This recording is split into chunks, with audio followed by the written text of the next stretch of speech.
A nationwide boycott of McDonald's for Boycott against McDonald's are taking action. Nationwide boycott against McDonald's.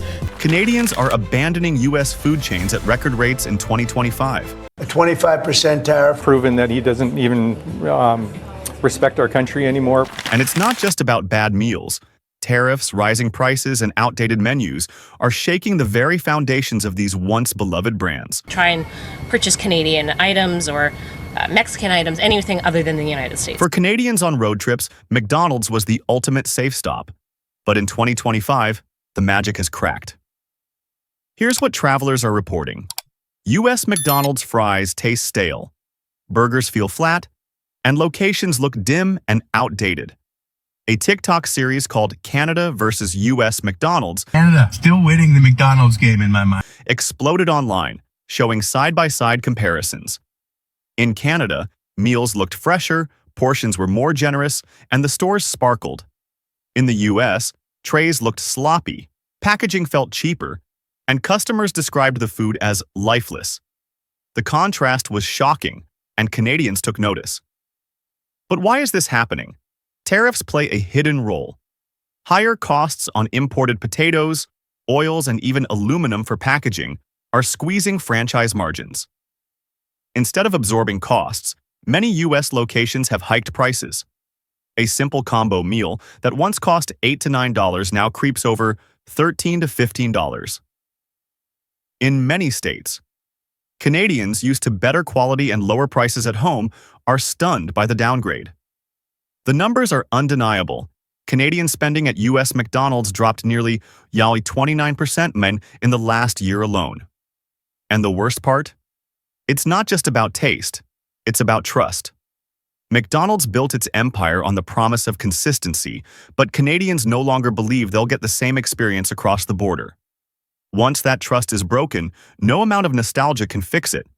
The golden arches still shine on highways, but for Canadians, they've lost their glow. Before we continue, make sure to hit the like and subscribe button. It really helps us to update you daily. For decades, Subway positioned itself as the healthier choice. Canadians on the go loved customizing a sub and believing they were making a smarter fast food decision. But in 2025, the Eat Fresh promise feels hollow. Travelers share stories of bread that tastes rubbery, lettuce that arrives soggy, and meats that don't resemble anything found in nature. One Calgary student went viral after posting a side-by-side photo. Her tuna sandwich from Alberta looked bright and fresh, while the Detroit version looked gray and lifeless. Over 200,000 likes later, Canadians had a new nickname for U.S. Subway: the fast food catfish. Behind the scenes, tariffs pushed up the cost of produce, meats, and spices. Many U.S. franchises responded by shrinking portions and cutting corners. Instead of fresher bread and toppings, customers often find skimpy layers of meat and limp vegetables. Worse, investigative reports revealed multiple U.S. franchises failing health inspections in 2024. Canadians who are used to higher standards at home are shocked. And then there's the price. A foot-long combo in parts of the U.S. can now hit $15 or more. For that, Canadians can grab fresher alternatives at home or support a local deli with better quality. The data reflects the frustration. Canadian spending at U.S. Subways dropped by 42% in just 1 year. Once the go-to for quick meals, Subway has lost its credibility with travelers. The slogan still says, "Eat fresh." Canadians now say, "Not here." Outback Steakhouse was once a road trip thrill for Canadians. An Australian-themed grill in the middle of America? It felt adventurous, fun, and hearty. The bloomin' onion was iconic, the portions enormous, and the steaks sizzling. But fast forward to today, and Outback feels less like an adventure and more like a letdown. Travelers complain of steaks arriving overcooked or flavorless, sides that taste like they came straight from the freezer, and bloomin' onions drenched in oil instead of crisp batter. A Calgary couple's viral TikTok titled "A $38 microwave steak" showed their disappointment in brutal detail. What was once an indulgent experience now feels like paying top dollar for bottom-shelf quality. Tariffs don't help. With higher costs on imported seasonings, wines, and even beef supplies, menu prices have soared. Instead of offsetting with better quality, many franchises are cutting corners. Canadians report paying $35 to $40 for a steak that tastes like something out of a discount diner. Competition across the border makes the decline even starker. Canada's chop houses, farm-to-table grills, and boutique steakhouses now offer grass-fed beef, creative sides, and better service for the same price, or less. Outback's oversized portions and Aussie charm feel gimmicky in comparison. Surveys back this up. In 2024, Canadian visits to Outback Steakhouse dropped by 31%, with many travelers saying they wouldn't return. Once seen as a fun treat, Outback is now just another overpriced disappointment. Outback sold itself on the thrill of size. But Canadians have realized that bigger doesn't always mean better. For Canadians, Dairy Queen was never just a fast food stop. It was a childhood memory. Road trips meant dipped cones, blizzards, and burgers in red baskets. Nostalgia was DQ's strongest weapon, but in 2025, that weapon has dulled. Reports from Canadian travelers paint a bleak picture. Soft-serve cones that melt before they reach the table, freezer-burned ice cream cakes, and burgers that taste microwaved. Instead of magic, Dairy Queen trips now end in frustration. A Quebec family's viral TikTok exposed the decline. Their video showed half-melted blizzards, sticky tables, and a manager who shrugged when they complained. The clip racked up hundreds of thousands of views, with thousands of Canadians sharing similar experiences. For many, it was the final straw. Tariffs made matters worse. With higher costs on imported dairy and steel for ice cream machines, franchises cut corners. Staffing shrank, equipment aged, and portions got smaller. Meanwhile, Dairy Queen Canada quietly maintained higher standards. The contrast only highlighted how far U.S. locations had slipped. The numbers are sobering. Insiders report a 35% decline in Canadian spending at U.S. Dairy Queens in just 1 year. The nostalgia that once powered the brand has officially run out. Parents who grew up with Dairy Queen are now telling their kids, it's not worth it. For a brand built on joy, there's no harsher review. Once upon a time, Panda Express was a road trip novelty for Canadians. Malls and interstate rest stops offered steaming trays of glossy orange chicken, lo mein noodles, and fried rice piled high in cardboard boxes. It felt fast, filling, and affordable. But in 2025, Canadians aren't smiling at those red trays anymore. They're walking away. The problem? The food feels tired. Travelers describe lo mein clumped together in sticky piles, vegetables so overcooked they lose all texture, and chicken coated in sauces that taste more like liquid sugar than seasoning. Canadians who are used to authentic Asian street food or creative fusion dishes at home now view Panda Express as artificial and uninspired.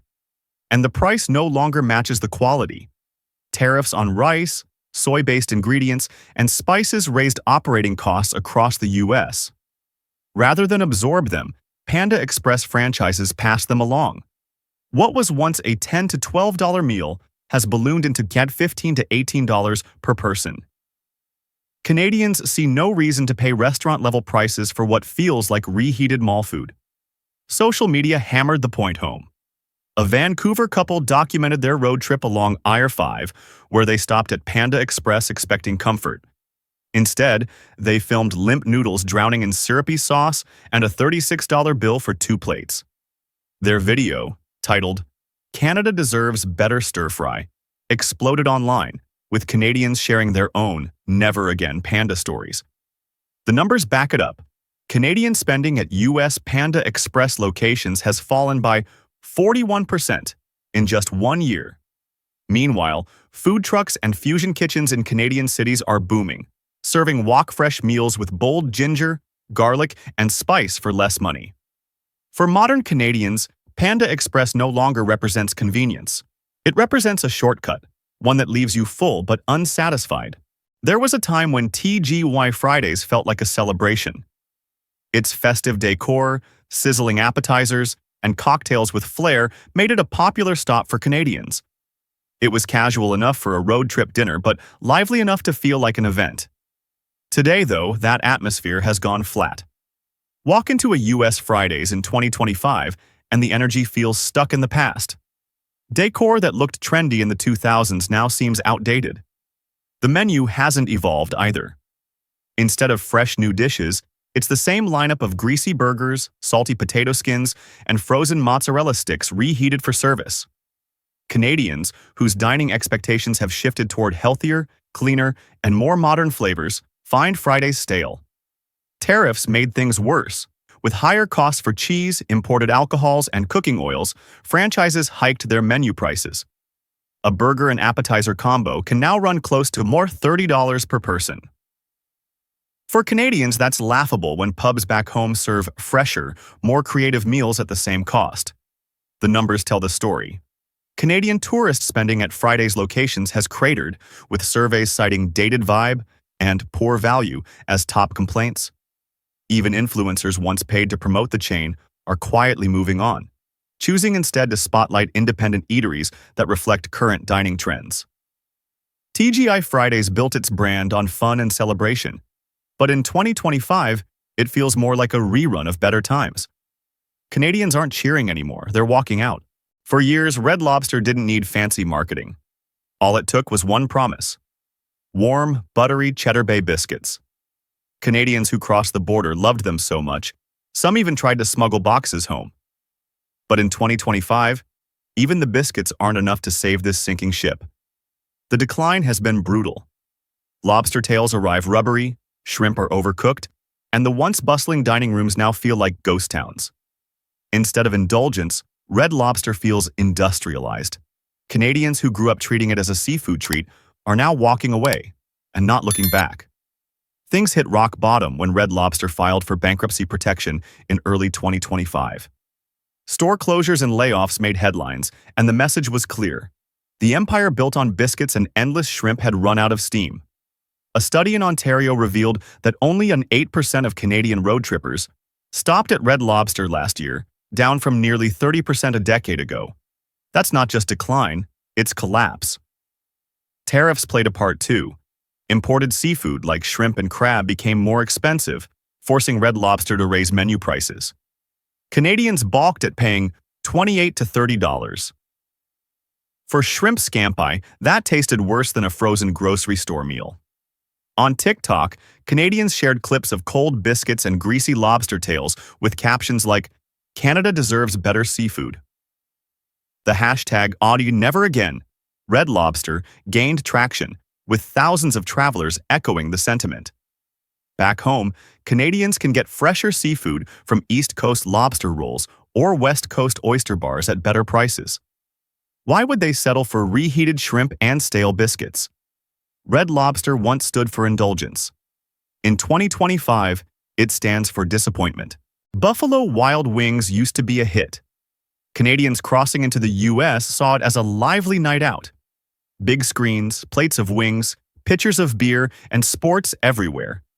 But in 2025, that experience feels less like fun and more like punishment. The atmosphere is overwhelming. TVs blare from every wall, fans shout over each other, and servers struggle to be heard. What used to feel exciting now feels exhausting. Canadians, used to calmer pubs and craft beer joints, describe Buffalo Wild Wings as chaotic and overpriced. And the food? Wings arrive lukewarm, fries soggy, and sauces overloaded with sugar. The famous variety of flavors now feels more like a gimmick than a guarantee. A Winnipeg couple's viral post captured the frustration. 2 orders of wings, 1 pitcher of beer, and fries totaled $72. Their verdict? We could have had steak in Canada for less. Thousands agreed. Tariffs made things worse. Higher costs on poultry feed, imported oils, and aluminum kegs pushed prices up across the board. Instead of adjusting, franchises passed the bill to customers. Canadians who used to indulge now leave shocked at how little value they got. Reports show a 29% decline in Canadian visits to Buffalo Wild Wings in 2024. Meanwhile, Canadian wing bars and microbreweries are thriving. offering bold local flavors, craft beers, and friendlier service at lower prices. Buffalo Wild Wings built its empire on experience. In 2025, that experience feels overpriced, exhausting, and not worth the stop. For decades, Cracker Barrel was a novelty for Canadians traveling south. Rocking chairs on the porch, checkerboards by the fire, and southern comfort meals that promised a slice of Americana. For families, it was part of the road trip ritual. But in 2025, that charm feels less cozy and more creaky. The problem isn't just the outdated decor. Canadians describe food that tastes stale and processed, cornbread that arrives cold, mac and cheese with the texture of glue, and biscuits so dry they could double as hockey pucks. Younger travelers especially dismiss Cracker Barrel as performative nostalgia, a stage set to look rustic while delivering food that feels mass-produced. Tariffs only deepened the problem. With meat, dairy, and canned imports more expensive, many locations leaned on processed shortcuts. Instead of real Southern cooking, diners get reheated cafeteria-style meals. Canadians, who increasingly value fresh and ethically sourced food, aren't buying it anymore. Numbers prove the shift. In 2024, Canadian tourist spending at Cracker Barrel dropped by more than 30%. Social media added fuel. A Montreal vlog group posted a video titled, "Canada Deserves Better," after visiting an Albany Cracker Barrel. Their plates showed cold biscuits and watery gravy. The clip racked up over 150,000 views, with Canadians flooding the comments to share their own regrets. Meanwhile, Canadian brunch spots and comfort food diners are booming, offering fresh ingredients and modern spins on classics. Against that backdrop, Cracker Barrel looks outdated. The rocking chairs are still out front, but inside, the dining rooms sit emptier than ever. Cracker Barrel once sold nostalgia. Today, Canadians call it a gimmick. Few brands hold as much road trip nostalgia as Denny's. Canadians knew that no matter the hour, the yellow sign meant grand slams, bottomless coffee, and comfort food at your fingertips. But in 2025, that ritual feels broken. The complaints are everywhere. Bacon that arrives cold, pancakes as flat as cardboard, and coffee that tastes watered down. One Vancouver couple documented their late-night stop at a Buffalo Denny's. $39 for 2 Grand Slams, both served cold. Their review ended with 2 words: never again. The post spread across Canadian travel groups, reinforcing the idea that Denny's is no longer worth it. Tariffs added hidden costs. Coffee imports, cooking oils, and packaging became pricier, so franchises raised menu prices. A cup of bottomless coffee that once cost $2 now creeps toward $4. Breakfast combos, once budget-friendly, feel like overpriced regrets. Canadian tourist surveys confirm the fallout. In early 2025, visits to U.S. Denny's dropped by 41%. For a chain built on consistency, that's a devastating loss of trust. Back home, Canadian diners and brunch houses are thriving. From Montreal's indie brunch cafes to Toronto's vegan diners, customers get quality, creativity, and value. In contrast, Denny's feels like a time capsule stuck in beige plastic booths and chipped syrup containers. Comfort food only works when it comforts. For Canadians, Denny's no longer does. Applebee's once proudly called itself your neighborhood bar and grill. For Canadians traveling south, it was an easy, reliable stop after shopping runs or road trips. But in 2025, that neighborhood feels abandoned. The decor looks frozen in time, like it hasn't changed since 2008. The menu? Predictable reheated entrees, microwaved appetizers, watery cocktails, and dishes so forgettable that customers joke about them online. Canadians describe Applebee's as the definition of meh. Tariffs pushed costs higher for cheese, cooking oils, and other staples. That translated into menu prices creeping up, even as quality went down. A plate of wings that once cost $9 now lands closer to $15 to $18. For Canadians used to higher food standards at home, it feels insulting. Social media hammered the brand's decline. A viral TikTok showed a group of Toronto teens leaving mid-meal after waiting a 30-minute smowies for frozen boneless wings. One of them quipped, "We could have had better at a gas station." That one-liner stuck, spreading across forums and cementing Applebee's reputation as not worth the stop. Canadian spending at Applebee's locations fell by nearly 30% in 2024. Meanwhile, back home, pubs and craft kitchens offer fresher, tastier food at equal or lower prices. Applebee's once symbolized comfort. Today, it symbolizes disappointment. The neighborhood isn't gone. Canadians just moved out. Olive Garden once thrived on its catchphrase, "When you're here, you're family." Canadians love the idea of endless breadsticks, pasta bowls, and a family-friendly vibe.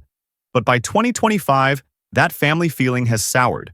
Travelers complain of watery sauces, canned tomatoes, and pastas drowning in sodium-heavy cream. A viral TikTok compared a $17 Canadian brunch to a $26 Olive Garden meal that looked like cafeteria food. Canadians weren't impressed. Tariffs on olive oil, cheese, and pasta ingredients quietly raised costs. Olive Garden responded by hiking menu prices, but not by improving quality. Customers now pay more for meals that taste worse. In 2024, Canadian visits dropped by 26%. And the reviews are blunt. Travel blogs call it tourist bait. Food influencers dismiss it as a relic of the 1990s. Even once loyal families say they now prefer boutique Italian restaurants in Ottawa, Vancouver, or Toronto, where handmade pasta, real olive oil, and fresh basil redefine the experience. Olive Garden still clings to the word international. But for Canadians, it's no longer a destination, it's a detour. So there you have it. From the golden arches of McDonald's to the fading breadsticks of Olive Garden, 12 American food chains. Canadians are abandoning in 2025. The reasons are clear. Tariffs driving up prices, declining food quality, outdated menus, and rising expectations north of the border. But here's the real question. Have you had a disappointing U.S. dining experience? Do you think tariffs are to blame? Or are these chains simply stuck in the past? Share your story in the comments. We'd love to hear your take. Don't forget to hit that like button if you've ever walked out of a disappointing restaurant, and subscribe for more deep dives into trade truth.